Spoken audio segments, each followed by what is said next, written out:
अच्छे भी ना गला सब मेडिकल करदे आम जो पर्यटन करूँ प्राय 10-15 वर्ष पर्यटन मेडिकल मेडिसिन लोक जाऊन प्राय एमती जाबनाला बाहर थी हाँ दांत पड़ जा उठे बचे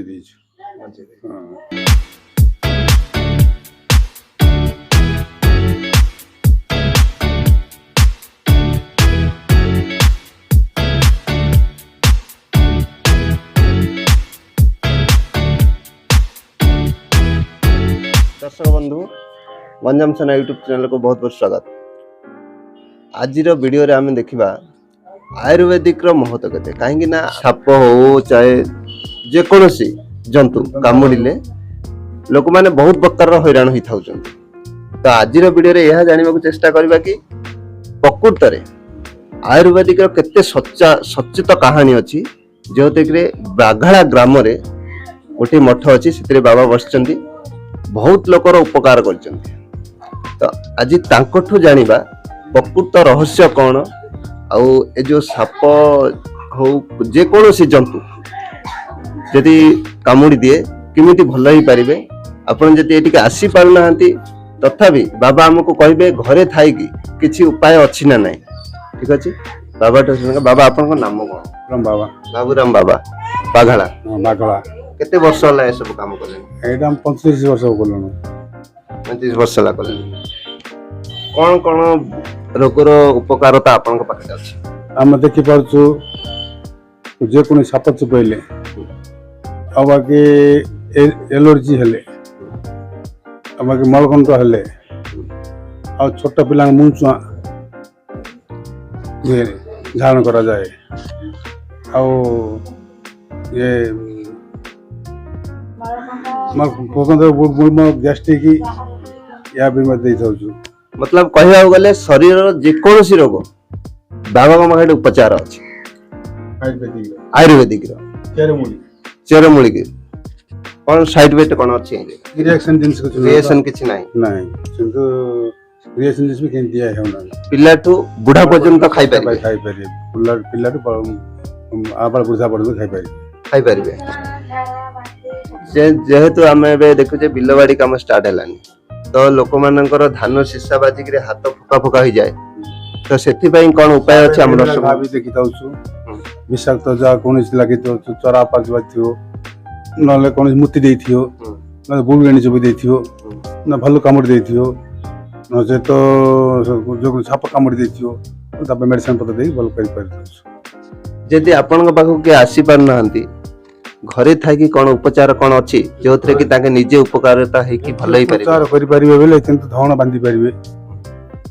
अब बाकी जो कोन जिंस मेडिकल जाई परिबे खाली रहि गेले होई परिबे चिंता बन न जे कोन जो झाड़ी वाला लोक पाखु जाई पारन तो विषाक्त जंत्र कोन उपचार हबो नै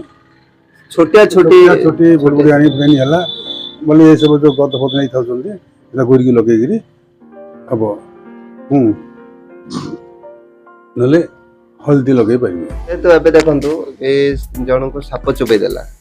बिलरू घर पर्यंत आसीबा को किछि तो उपचारता थिबो कि बिल माळे किछि लोक की अछि मन माने जगाटा धण बांधिया पड़िबो धण बांधा मिली परछि ना लिंब पत्र मन चुबे इठी आइ पारिबे।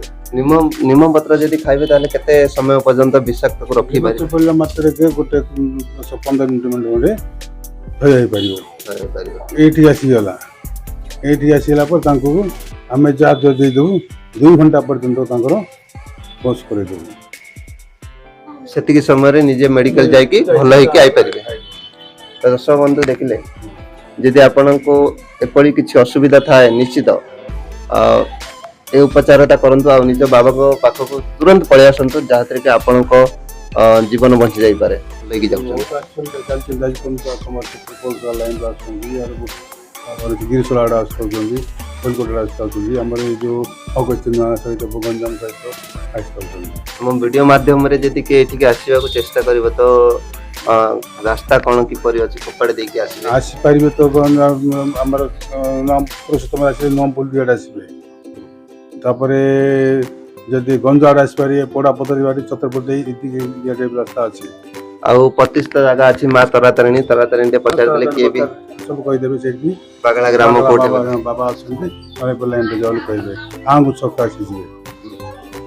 चलो करो जे कोन रे लोक को पचारले मध्य ए जगार एड्रेस समस्त पाकेट अछि एरिया रो समस्त पाकेट ए जगार एड्रेस अछि समस्त आपन को कहि दे परिबे जदि कोन आपन को भगवान करंतु किछि असुविधा न हो जदि किछि असुविधा थाए यदि आपण मेडिकल जाई कि भी थकी आइचंदी किछि रोग अछि भलो ही पारु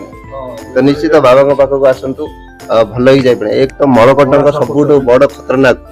मळकंटक रोग एते खतरनाक रोग जहा कि लोक माने 6 थर नाके ऑपरेशन कले भी भलो हो नै बिना ऑपरेशन में मळकंटक ए जगह आसी भलो ही जाय परिबे तो बोडा सापर बाबा कहथि जदि सेप्टिक हे जाइछि सड़ी जाइछि मांस हे पूज पानी हे जाइछि सेरा मध्य हमें सफा करेगिरी मेडिसिन देके सुखै पारबो जो पहले गोटे बड़ा सापर आकृति देखा देबो आ बड़ा साप जो पहले 12 प्रकार बड़ा जो अछि सब बड़ा मेडिसिन हम पाखर अछि आ जो नाक दंताघात अछि बिसे ना गेला सब मेडिकल कर देलनी हम जो पर्यंत करछु ता 10-15 वर्ष पर्यंत मेडिकल एते मेडिसिन लोक जाउ नथि प्राय एमती जाबनाला बाहर थियो हां दांत पड़ जाइथियो उठे बंचे देइछु हां हम से लाइन में कोडा हमर बड़ भोर बड़ टिफिन लोग हम ऑल पर ओडिसा रे प्राय लोक एठी का प्राय लोग आछंती भलो कि मध्य जाइछन दर्शक बंधु बाबा हम सहित जोड़ी आम गंजाम सेना यूट्यूब चैनल को यदि आपण माने देखुछन निश्चित सब्सक्राइब करी बेल आइकन को प्रेस कर जा फल आपनको ऑल नोटिफिकेशन मिलिबो पुणी देखा हबो आ गोटे जगह आ गोटे नुवा वीडियो को तब तक रहउची नमस्कार जय हिंद जय भारत।